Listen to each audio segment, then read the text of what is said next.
আমার সাথে বলুন মদিনা মদিনা আমার সোনার মদিনা ও মদিনা মদিনা আমার প্রাণের মদিনার প্রেমেতে আমি পাগল দেওয়ানা হায় হায় মদিনার প্রেমেতে আমি পাগল দেওয়ানা মদিনা মদিনা আমার প্রাণের মদিনা মদিনা মদিনা আমার প্রাণের মদিনা আশিকুন প্রেমে পড়ে গেলে মদিনা কবর হাসরে তাহার ভয় হবে না আশিকুন প্রেমে পড়ে গেলে মদিনা কবর হাসরে তাহার ভয় থাকবে না শাফায়াত করিবেন নবী করেন ঘোষণা হায় হায় শাফায়াত করিবেন নবী করেন ঘোষণা মদিনা মদিনা আমার প্রাণের মদিনা মদিনা মদিনা আমার প্রাণের মদিনা মদিনার প্রেমেতে আমি পাগল দেওয়ানা হায় হায় মদিনার প্রেমেতে আমি পাগল দেওয়ানা মদিনা মদিনা আমার প্রাণের মদিনা মদিনা মদিনা আমার প্রাণের মদিনা আশিকুন প্রেমে পড়ে গেলে মদিনা কবর হাসরে তার ভয় হবে না আশিকুন প্রেমে পড়ে গেলে মদিনা কবর হাসরে তার ভয় থাকবে না শাফায়াত করিবেন নবী করেন ঘোষণা হায় হায় শাফায়াত করিবেন নবী করেন ঘোষণা মদিনা মদিনা আমার প্রাণের মদিনা মদিনা মদিনা আমার প্রাণের মদিনা মদিনার প্রেমেতে আমি পাগল দেওয়ানা রে মদিনার প্রেমেতে আমি পাগল দেওয়ানা মদিনা মদিনা আমার প্রাণের মদিনা মদিনা মদিনা আমার প্রাণের মদিনা ওরে শাহাদক পুরীর এই প্রার্থনা দেখিতে একবার সোনার মদিনা শাহাদক পুরীর এই প্রার্থনা দেখিতে একবার সোনার মদিনা দয়া করে গো আল্লাহ পুরাও বাসনা হায় হায় দয়া করে গো আল্লাহ পুরাও বাসনা মদিনা মদিনা আমার প্রাণের মদিনা মদিনা মদিনা আমার প্রাণের মদিনা মদিনার প্রেমেতে আমি পাগল দেওয়ানা রে মদিনার প্রেমেতে আমি পাগল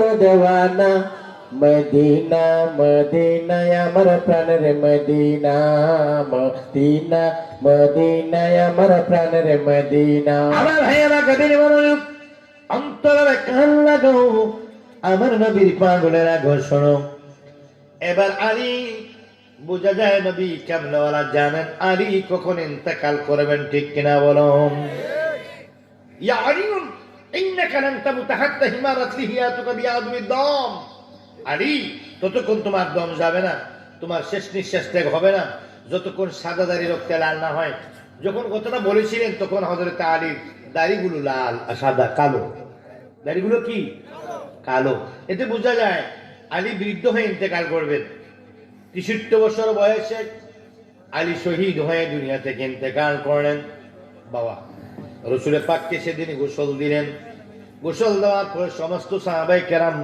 নবীজিকে সালাম দিলেন সালাম দেওয়ার পর আল্লাহ নবী বলে গেলেন আমার কবরখানা হবে ইয়ামিনী সিস্টেমে আমার কবরের মধ্যে তোমরা আমার সম্মানে একখানা চাদর বিছিয়ে দিও এটা আর কারোর জন্য নয় শুধু আমি নবী কামলেওয়ালার জন্য নবী দুজাহান ইন্তেকাল করার পরে ইয়ামিনী সিস্টেমে কবর খনন করেন হুজুর কি মাওলানা সাহেবের মাথার মধ্যে কি রুমাল আছে লাল ডোরা ডোরা অনেকের মাথার ভিতরে লাল ডোরা ডোরা রুমাল দিয়ে ঘোমটা দিয়ে বসে আছেন শীতের কারণে বন্ধুরা আমার এমন লাল ডোরা ডোরা একটি চাদর পেয়েছিলেন নবী হুনাইনের যুদ্ধে 8ম হিজরিতে হুনাইনের যুদ্ধে চাদর গনিমতের মাল হিসেবে পেলেন ওই চাদরখানা দুই ভাগ করে হুজুর করিম সাল্লাল্লাহু আলাইহি ওয়াসাল্লামের দয়াল নবী কামলেওয়ালা আল্লাহর হাবিবের কবরের ভিতরে কি করলেন বিছায়া দিলেন বিছাইয়া দিয়া এবার দুনিয়ায় থাকতে নবীজিকে বলা হয়েছিল, ইয়া রাসূলুল্লাহ, আপনাকে কবরের ভিতরে কে নামাবে?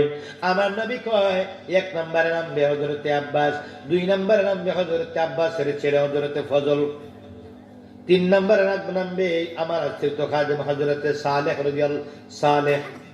এবার আল্লাহ নবী ইন্তেকাল করলেন সোমবারে, বুধবারে দাফন করা হলো কি বারে? কি বারে? বুধবারে দাফন করা হলো। কয় দিন? 3 দিন। 3 দিন পর দুনিয়া থেকে আল্লাহ নবীকে দাফন করা হলো। সোমবার ইন্তেকাল করলেন, বুধবারে বিকেল বেলা দয়াল নবীকে লাল চাদরের মধ্যে রেখে দেওয়া হলো।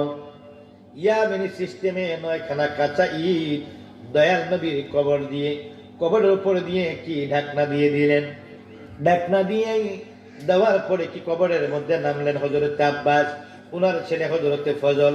হযরত আব্বাস হলো নবীজির চাচা, হযরত ফজল হলো নবীজির চাচাতো ভাই। হযরত আলী সালেহ রাদিয়াল্লাহু তাআলা হলেন নবীজির আশ্রিত খাদেম, পালক পুত্র। এই পালকটি আশ্রিত খাদেম, আরেকজন পালক পুত্র আছে যায়েদ বিন হারেস, আশ্রিত খাদেম সালেহ রাদিয়াল্লাহু তাআলা। 3 জন কবরের মধ্যে নামলেন। ওটা নামার কাজে সহযোগিতা করলেন মাওলা আলী। কবরের ভিতরে নামানোর পর আল্লাহ নবীকে কবরের ভিতরে নামাইয়া রাখা হলো। আমার হেরাম বন্ধুরা, বারে গভীর মনোযোগ। ওই কবর কোথায় করা হলো? যে হুজরার মধ্যে নবী ঘুমাতেন, যে হুজরার মধ্যে রাসূল সাল্লাল্লাহু আলাইহি সাল্লাম মা খাদিজাতুল কুবরা রাদিয়াল্লাহু তাআলা আনহাকে নিয়ে তিনি থাকতেন, ওই হুজরার মধ্যে নবী কামলাওয়ালাকে দাফন করা হলো। এটা নবীর সিদ্ধান্ত।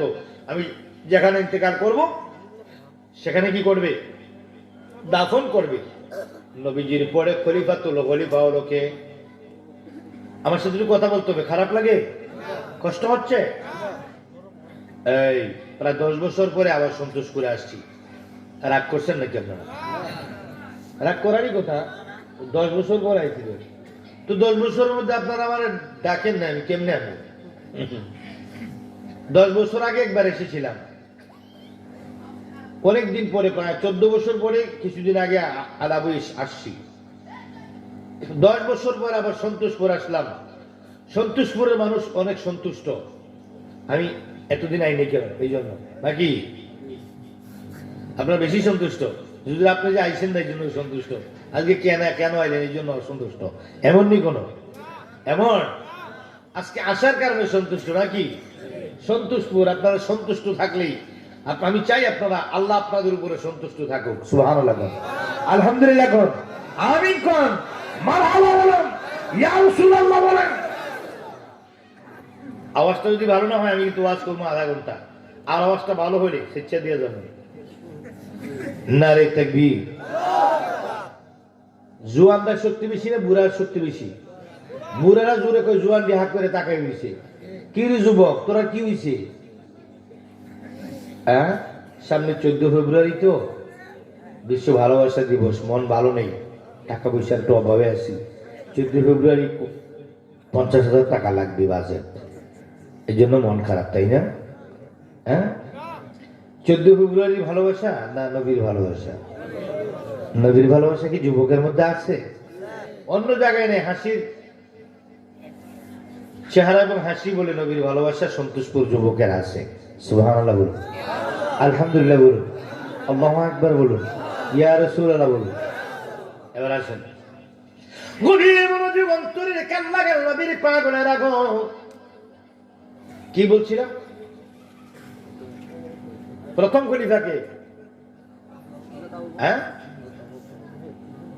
আল্লাহ নবীর দিকে গোসল চলছে, দাফনের কাজ চলছে, কাফনের কাজ চলছে, দাফনের কাজ চলছে। ওইদিকে বনু সাকিফা নামক এক জায়গার ভিতরে খলিফা নির্ধারণ নিয়ে দফা